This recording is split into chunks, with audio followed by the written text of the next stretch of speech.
you, thank you, thank you. Gracias. Thank you. Have a seat, we're going to talk a lot. And this is the last Q&A of this year, so we're going to stay longer. Carlitos and I are good friends, so we can chat. Yo a ti también. So first of all, how many people have seen this one before? So these are fans. I'm glad. And thank you for seeing it in the theater. You know, see it everywhere. And you can, of course, repeat it over and over on Netflix. So do, feel free. Guillermo, let's start with talking about when you first read the book. Is it safe to assume that you first read it in Spanish? Yes. It was a paperback from Editorial Bruguera. I bicycled my way to an expat supermarket that was in Guadalajara called Maxi. And it was always, there was a rack. I used to buy my American magazines there and my Spanish paperbacks. And I bought that one and I read it, and the book was so amazing. I was 11. So, you know, I know this is gonna sound like a joke, but I said, this is the best book I've ever read. But by 11, I was reading 2 books, 3 books a day. Because I'm super fast, I have very fast reading. I can read a page every 4 or 5 seconds and keep comprehension. And I really adored it. I had read my father's library by that age, at 11. So it felt like, you know, what happens with the myth, the original myth, and what I wanted is, I said, I am the creature. I am the creature, and the creature is me. The way Jacob Elordi said it on the first conversation we had is the best way I've heard. He says, this creature is more me than me. I thought that was so eloquent, and he's a very eloquent person, and this is the best way. I found religion. This is my religion. I've been a Frankenstein head my whole life, and I think nothing suits the need for parable or the understanding of the universe better than this story. You know, and she was 18, Mary Shelley, and her sensibility was, yeah, let's give it for Mary. And some people say, how could she write it so young? I said, that's the only time to write it. How could she write it any later, when you compromise your beliefs, when you fuck up your life, and the world gets to you? At 18, you know exactly what you're angry at, and you're right. Those are the 2 things that are very salient to me. People say, oh, they're going through a difficult phase. No, they're going through the only phase where they're going to tell you to fuck off. And they're going to be right. So. And so when you read it in English, did you find something else when you read it in the original in her voice? Was that different for you? You know, I've read it now so many times, and I read it on her manuscript. I read the 1818 edition, the 1823, the 1831. I think that there is no substitute for the cadence of the original language. There is no substitute for the, you know, Mark Twain used to say the difference between the right word and the almost right word is the difference between lighting and the lighting bug. You know, it is really, the cadence of English is extremely different. And the cadence of English in the 1800s is very different. So there is no substitute. Yeah. So you mentioned when Nabokov says he doesn't like the Quixote, I go, I hope you read it in Spanish, because otherwise you didn't read it. So when you say that, you know, that at 18 was the best time for her to write it, can you imagine you making this movie when you were much younger, or did you have to wait? Well, yeah, it would be a very different movie. First of all, in terms of ability and all that, but because this is a craft. People talk about vision and this as if an abstraction. It's basically, you know, it's a craft. You hone your skills with woodworking, right, so to speak. You try to make the wood grain better, the direction of the wood to assemble and not glue, not use nails, meaning you technically get better at expressing the essential material, is what you gain with age. And I think it's a very difficult craft. It needs to be invisible and at the same time visible, depending on the tone of the movie. So I wouldn't have done this movie, and I would have done it as a child, as the son of my father. This I did as a son and as a father. You know, the older you get, the more people you have to apologize to. So, you know, I think it's very important. It happened when it needed to happen. It happened in a time where we urgently need to apologize and understand the other, you know? Because and understand that the world is made of the most terrible and most beautiful moments we'll ever have, you know? So there's no better time for this movie than now. And no better time to say this is what makes us human than now. And I sustain that what makes us human is imperfection. Imper-fucking-faction. Not perfection. We don't need things to get more remote and more perfect. We need things to be accepted with the imprint of a human thumb. You know? And I'm sure that's part of how you approach your filmmaking, right? Are you a perfectionist when it comes to the craft, or do you accept the sort of the human touch that perhaps is not exactly what you're imagining? 50-50, because you know, the more you making movies is like fishing. You have to pull and reel in and release, pull and release, you know. And the release is towards reality. I'm 61 years old, and I learned that the movie talks through reality. So I hostage negotiate with reality all day long. I go, okay, the sun is over there and it's setting. Okay, let's do it from over here. Even if I thought for years to do it over here. That's you know. And sometimes you say, no, we come back tomorrow. So you know, if nothing is important, it's a disaster. If everything is important, it's a disaster. You have to find the importance, which every gesture in a movie is important, but you have to. The importance of will. If everything has to be to your will, then you're not talking to the movie. You're not listening to the movie. So you learn to identify opportunity instead of an accident, or opportunity instead of an obstacle. And that is, so perfection is, I would say, what you look for is expressiveness and eloquence. Art has to be eloquent, above everything else.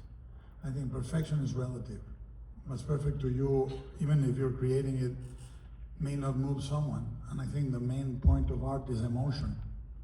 And I think that we are in a moment very critical in which we are ashamed of emotion, you know, or being who we are without having to prove the world wrong. You know, I think being right doesn't mean everybody else is wrong. It means that the way I said it in the movie is the most eloquent way I can say it, which is, to you I am obscene, but to myself I only am. I simply am. That's the possibility of peace. And so when you're adapting the text, are you trying not to be too reverential, make it your own? What is the process when you live with this text so long? Well, I've lived with it so long, I repeat this now and then, but I have written the introduction to several editions of the novel.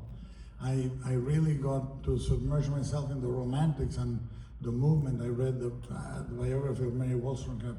Well, I read the biography of William Goodwin, of Percy Shelley, of everybody involved in that moment. The painters, you know, both Spain like Goya or Caspar David Friedrich, you name it. You know, I tried to immerse myself, and the movie is sort of what the combination of her biography, my biography, everything I know about the Romantic movement, everybody that was present at the time, you know, Shelley, Percy, with Ozymandias or Byron at the end, etc., is a declaration of love for the spirit of the Romantics. The Romantics, when you hear that word, people think, oh, languid people swooning. The Romantics were motherfuckers. They were Sid and Nancy. Mary and Percy were Sid and Nancy. I mean, Percy comes running up the stairs when they were forbidden to be lovers because he was married. He rushes up the stairs with a bottle of laudanum and a gun and says to Mary, drink it, die, and I'll blow my brains and we'll go together. That's not Fabio. That's not Fabio. That's not the cover of a Barbara Cartland novel. That is hardcore. and they escaped at 5 a.m. from her parents' house, dressed completely in black so they cannot be detected, and they cross the English Channel, escaping from her stepmother. They go broke many times. Percy has to mortgage his future earnings many times to pay for their way through Europe. These are people that live day to day, but also for a very modern idea of what free love was, very modern idea of what possessing was. They were very, very much on the edge of the good society, and they were very confrontational. So the movie tries to recuperate that. I mean, when you think about somebody like Keats, you know, Keats says, truth is beauty and beauty is truth. What a simple, brutal way to define their mission in life, to provoke emotion, to provoke the ecstasy of something beautiful. That's art. When we talk about the poets, the romantic poets, the quote at the end comes from Ballad of Childe Harold, in the canto where Childe Harold is exposed to Waterloo, the battlefield, and Lord Byron rode in that battlefield. Most of the 4 or 5 poets rode the battlefield right after it happened. This is not a languid call. These are guys that they were rock stars, they were demigods. It's very important to understand that, to understand the spirit of the movie, which is fearless. I am Mexican. I don't care about people a huevo. Can I be too much? Fuck yeah. At this point, I've been doing this 30 years. You know what kind of fruit I give. You want a fucking orange, go across the street. You know, I give pears.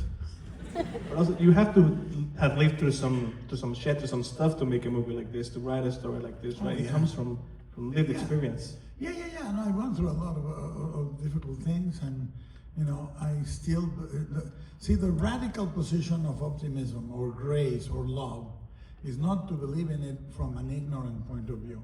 When you know the world is fucked up and you believe in love and you believe in hope and you believe in grace, then that's a radical position. You know what I'm saying? Because you can choose to do so.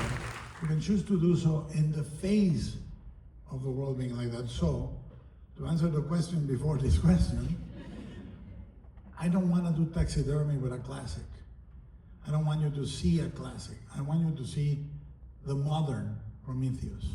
I want you to see something that is alive, that makes you feel the way that made you feel 200 years ago, or in 1931 when Boris Karloff turned around the first time.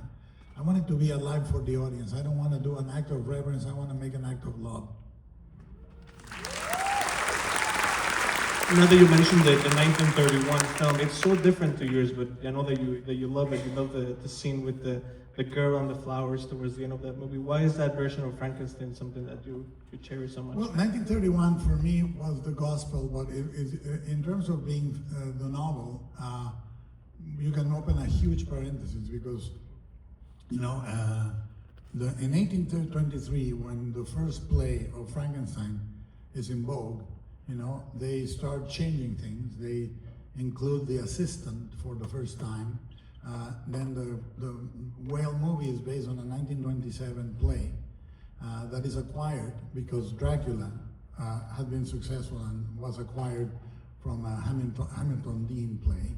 And the 1927 play has the abnormal brain, which is of course nowhere to be found in the novel, or the Fritz, the assistant, which is of course never to be found in the novel. And it takes a lot of liberties with the text, but it contains the essence of the creature in a way that exists, in my opinion, largely by Whale being sort of a man that existed on a very iconoclastic way. He was a very rebellious artist, and because Boris Karloff was a sea of compassion. Boris Karloff played the creature in a way that was saintly, but at the same time under-equipped for the world. And the novel is about the novel is about taking that creature from childhood, from nothing, to a human being. That journey is what fascinated me in the novel, and I think that we have detailed it with equal zeal. So the 31 is very salient for me because Whale is a great director. You know, when you see his Waterloo Bridge or Old Dark House or Showboat, any of his movies, he's a great director. He's fearless, and Boris is incredibly compassionate. So Boris to me is like was always a Jesus figure for me. It was I used to say that I understood resurrection of the flesh, immaculate conception, and stigmata through Frankenstein. I was raised very, very, very, very, very Catholic. My grandma was like Carrie's mom. It was really heavy. And I was raised with that, and I found that the only saint, the only holy figure that forgave the sin of imperfection was monsters. And I found that to be so liberating to me. And you didn't have the stringent model of male or female movie stars, or the idea of perfection. Monsters allowed you to be imperfect, and that's the 1931 movie. I felt it was a blessing that came straight from me. Now, when a movie speaks to you, and that's why we go to the theater. When a movie speaks to you, it's like going to church. You say, this was done just for me. And you know what? It was. You know, when you're moved by a film, you experience in the same way that you experience a great song, and you say, Harry Nilsson is talking about me. You know, Paul McCartney is talking about me, or Pink Floyd, whatever. I mean, whatever you crazy kids are listening to. You know, but that's art. That's art. And that's why you say fuck AI, by the way. It's not, you know. I'm sure that it is evident to people that when something touches, is communication from soul to soul.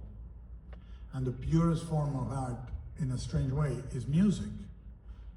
You know? So the aspiration of a movie is to feel like a piece of music, like a song. And that's when it speaks to you, and only you. I mean, you talked about your connection to the creature, so what were your thoughts throughout the years of Victor himself and his quest and his arrogance perhaps to play God? I always have to write the characters from me, meaning I understand the creature. I am also, in a bad day, I'm Victor. Of course you can be. You should allow yourself to be fucked up. You should. You know, if you don't, you're never gonna exhale. You're gonna be holding your breath your whole life. I think that, you know, we should not fear ridicule, imperfection, being made fun of, nothing. I mean, we have to exist. That's the most urgent thing we have in the world right now. Can we exist? And the only way you're gonna find it is not in the black and white notion of the world. The world is polychrome. We need every fucking color to exist for the world to exist. Why do we have to condemn, praise? You know, the two most violent acts in this world is to put someone in a pedestal or try to throw them in a cellar. You know, no one is a fucking saint and no one is completely inhuman. So, you know, I think that to me that's the range. And so the creature, Victor, Elizabeth. If I don't eat carbs, I aspire to be Elizabeth. Maybe I'll be a size 25 one day. Right now it's 50, so. You know. But Elizabeth is Mary Shelley for me. And I was Mary Shelley as a kid. I said you know, everybody had a crush on Farrah Fawcett. I had a crush on the Brontes. You know, I was like, is Charlotte home? knock, knock, hello, sir. And Charlotte come out. You know, is their spirit was my spirit. I was not an adequate boy for my father. You know, I was surprisingly weird. My dad was pretty much a car salesman and a real estate guy, and he was so worried about me. He was so worried about me that before I married my childhood sweetheart, he said, you have to find a decent job. This movie thing is not gonna work. You know? He was not right. Well, but he could have been. Yeah. So I went with him on real estate for 5 years, and he taught me whatever, this and that. But I felt inadequate. You know, I was a boy that didn't want to be in the sun. I much rather be with a book than playing football. I was very silent, very super shy, blah, blah, blah. So I am Elizabeth. And Mary was, didn't feel comfortable as a daughter, I don't think. Or, and inherited from her mother the desire to right the wrongs of the female role in society, which, you know, so you write those characters from every point of view, and you have to be able to be a less than perfect guy and fuck up and be you know, be not a good guy at 8:30 and then be a saint at 10:30 and then be at 11:30 you're a good dad and 2:30 you're the worst brother that ever lived. And you know, you can mix it. You can make a little bit of that and with characters. I have to understand Victor. You know, I have to understand it. Plus he's Oscar Isaac. What the fuck? Right. I'll take all the imperfections if I can look like Oscar Isaac. I'll be really imperfect what happens. So how did Oscar Isaac come into your mind? Did you always think of when you were writing it? No, I was thinking, we took a general meeting and he came home and we ordered Cuban food. And yeah, good puerco from Versailles. Very nice, very nice. And we were eating and talking, and we started talking about our fathers, and we started talking about being fathers, and we started talking about the unique brand of fatherhood that comes in a Latin American family. You know, with the father in a Latin American household is God. The same way that the mother is La Chancla. The most deadly weapon ever invented by man. The punishing, you know, the stroke of God. But it is, the institutions are much larger in my imagination there. And we talked about it, and at the end I said, you know what, you should be Victor. I'm writing Frankenstein. And I wanted it to be a Latin Victor, because the Gothic romance, traditionally, not only romance, but the Gothic romance was enamored of the swarthy countries of Europe. Anne Radcliffe, who wrote some of the most successful Gothic romances, was always plays them in Italy. There is, in fact, her novel, The Italian. The Castle of Otranto, which starts the Gothic romance, happens in Otranto, in Italy. The Monk, Matthew G. Lewis, one of the most famous, amazing, crazy Gothic romances, is written for Madrid. So I said, if the English were trying to be Latin, I'm going to fulfill their dream. We're going to go for, because Lord Byron, who is one of the greatest lyrical poets I've ever read, you know, if you, Elizabeth coming down the stairs, read the poet, she walks like the night, I think is the translation I remember in English, and the creature lost in the woods is the pathless woods. Lord Byron was very passionate and looked for emotion. And with the creature, you know, for the look of him, I understand you didn't want any scars. You wanted it to be beautiful in a very unique way. Are you taking only from the novel, or are you taking from your imagination of what this creature is? If you look at Kronos, look at Blade 2, you look at, I've tried the type of sort of lines in the makeup and the alabaster body a few times, but never with a genius. It's Mike Hill. He's a genius, you know? And the idea for me is there needed to be scars, but they didn't need to be emergency room scars. It didn't need to look like a patch-up. It needed to look like a newly minted soul. And what I always looked for was the idea in Japanese notion of beauty, wabi-sabi. There's a discipline called kintsugi. And the kintsugi is the broken porcelain repaired with streaks of gold. And then they say the object is more precious and more yours because it's broken and glued back together, right? It becomes you and the object become one story. And it's beauty, finding beauty in imperfection. And I thought First of all, that's what we all are, right? Our beauty comes from those scars. Storytellers are that. The gold is the stories. And finally, the creature was going to evoke that broken porcelain and put together again, you know? And that would give him dignity and beauty. But then Mike, we started echoing the scar of the archangel in Victor's room. Mike came up with an idea of evoking the lightning bolts on the direction of the scars to do the composition so you're always looking at the eyes of Jacob, who has the most expressive eyes in the history of cinema, for me, one of the top 10 best eyes. And I mean, look, the scene at the end, he has one fucking eye exposed. And he makes you feel. I mean, that is like right up there, rarefied air. And so the design tries the head to evoke the phrenology manuals from the 1800s, and the body tries to evoke sort of lines that are less anatomical and more designy. So when you see it, it's absolutely, I mean, in the novel, Victor says, I'm going to construct something more than human, superior to human. You know, he's not looking just for immortality, he's looking for redesigning that. And in the novel, there's a back and forth where he says, I selected the parts for their beauty. And then he says, what was I thinking? The skin barely covered the tendons and the muscles, blah, blah. But I said, why not fulfill it? Why not make the creature, because then the innocence hurts much more. Because the one thing I don't understand is how can somebody be violent to a child? I don't understand it. It's incomprehensible. And if he can embody that, and Jacob miraculously embodied that, you know, and me, I embodied compassion, and Oscar embodied imperfection. It's so, people talk about one performer, these are yin, yang, yang, you know, it's like the three characters form the soul of a human.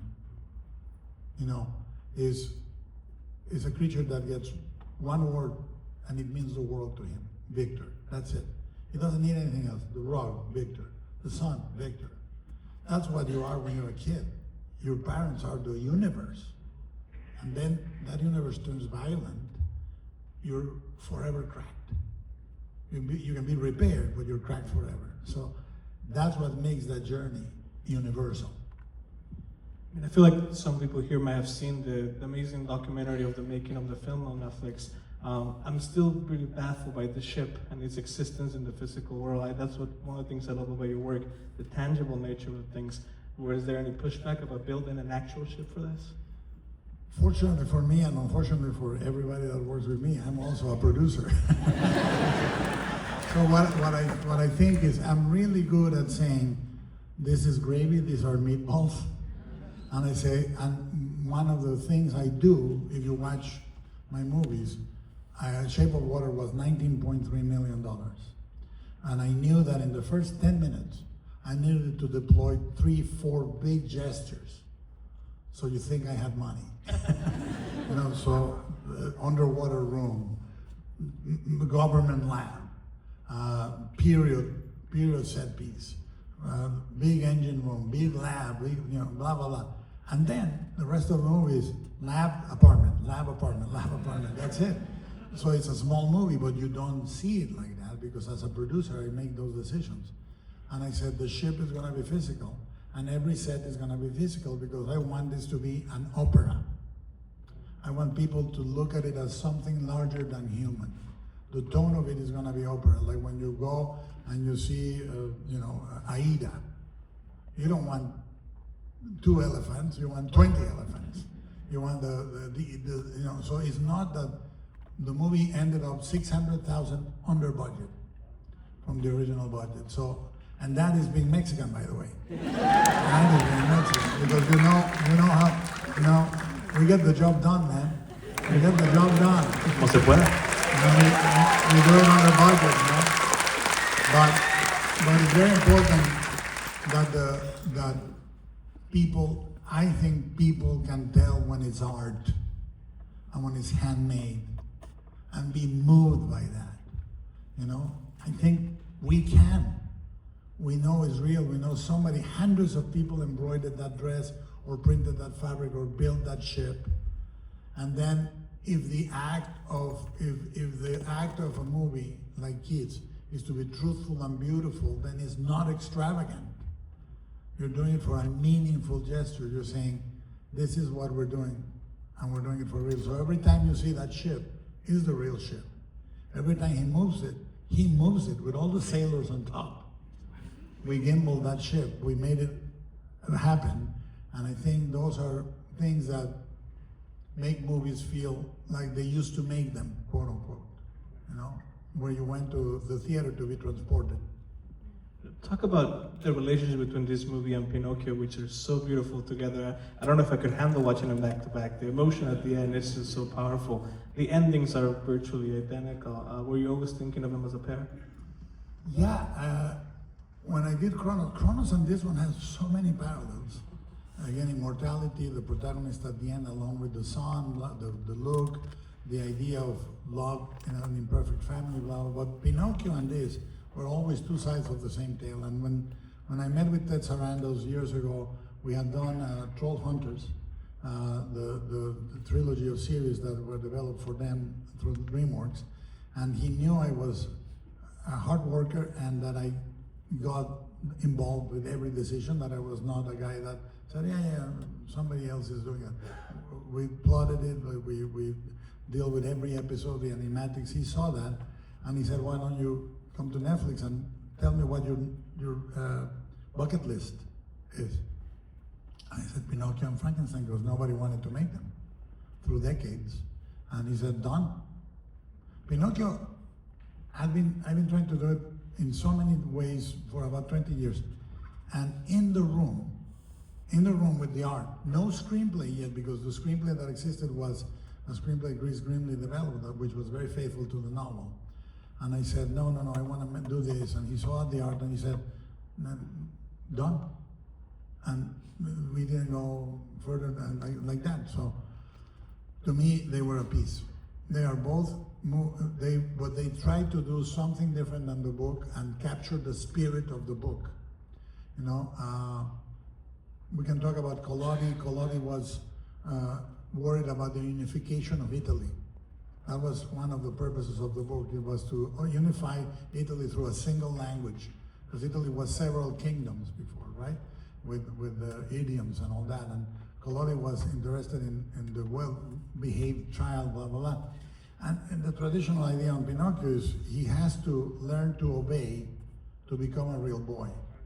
And I say, fuck that. You know, disobeying is the most human act we can do. Obedience is not the seat of the soul. The seat of the soul is two things, choice and disobedience. That's it. That's how we are human, you know? And I said, what if we said it in a context where everybody obeys except the puppet? And what if he never becomes a real boy, but he becomes a real human? And what if the one that needs to learn to be a father is Geppetto? So that is very linked to Victor and the creature. But the endings are completely different. Pinocchio goes away into the sun, saying he became mortal. He said to death, I want to go back and rescue my papa. And he became mortal. And he says, did he die? I'm sure we all will, blah, blah, blah. And he goes away. And he says, what happens, happens, and then we're gone, right? The creature is reactive for most of the movie. If you love it, he will love you back. If you hate him, he will hate you back. And at the end, he loves those that hated him and moves the ship. And he's alone at peace with the sun. So he knows he's not going to die. And he knows that for the moment, he's alone. And it's different, but they illuminate each other. In this notion of immortality, you know, many artists perhaps do their work to seek that sort of immortality through the art, through the work. Do you think about it that way, or do you not care what happens after? I don't. I mean, they asked Alfred Hitchcock, are you worried about posterity? And he said, what has it done for me lately? You know, I mean, I think that it's a blessing that we're here for a certain amount of time, and then we go. Because if we are wise at all, we understand that we're not important. We're important while we last, and then you should pave the way for somebody that comes behind you. Immortality is the same as greed. It has no measure against the measurable world. Why? When do you have enough? That's being rich. Being rich is saying, I have enough. Being unable to say that, it's not being rich. It's being an asshole. You know, and saying, I have enough years to be a person and maybe form bonds with friends and lovers and family, whatever is needed, that's enough. You know, 60 years, I'll take it, 80 years, fuck, that's a lot, that's a cherry on the cake. But to want more is the same as one more with money, it's not measurable. I don't want to be at 90, fuck that. I don't want to be 100, no, please. If you see that at 95, somebody shoot me, please. I don't want to be so wise that I know the world has no solution. I don't want to be old enough so my knees give up on me. I want to, if I could have a superpower, I would be a button that I could press and go, so long, suckers, you know, without going to hell. I think we need to wrap, but I wanted to ask you if, you know, finally seeing Frankenstein in the world, did it give you some relief? Are you sort of fulfilled that it's out there now? I tell you what, it's crazy because it started with the most gigantic postpartum depression I've ever felt, and something changed in me in an incredibly deep way during the shoot of the scene where he's putting together the bodies. Something monumental moved in my soul. I don't know what it is, but I'm a different person. So it's the only movie, well, no, one of the 3 movies that have actually changed me as a human being. Pan's Labyrinth and Shape of Water did that too, you know. And the thing is, you know what is great is this. We have had 2 billion engagements through the platform, and we had hundreds and hundreds of sold-out shows, and measurably, people are coming to the movie 2, 3, 4 times more to repeat it, to see the fan art. I'm so happy.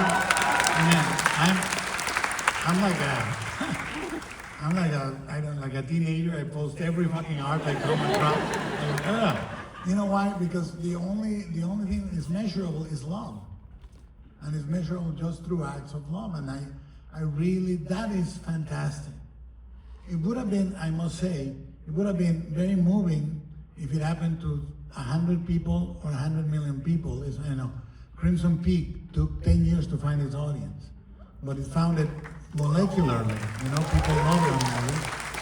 But this is the first time it's happened to me at this volume, with this depth, and movies have saved my life many times. You know, the art has done that for me. I hear a song and I go, yeah, I'm gonna stay a little longer. You know, it's worth it. You know, and all of a sudden I see the world a little different. And if this movie does that for some people, if it does that for some people, there's no greater joy than this. To see you guys, when it's available, come to a theater to experience it this size, and to experience it with each other. That's the thing. Is the size of the screen, the size of the ideas, but the vivid nature of being together with people that love the same thing that you love. That is measurable. That is measurable. It can be at home with 4 people in the sofa, or it can be this gigantic sofa that IMAX has built for everyone. But to experience it with others, what a joy. And I'm telling you, happy holidays. Thank you from the bottom of my greasy heart. I love you. Thank you, Carlitos. And have a great time. Have a great Sunday, guys. Thank you.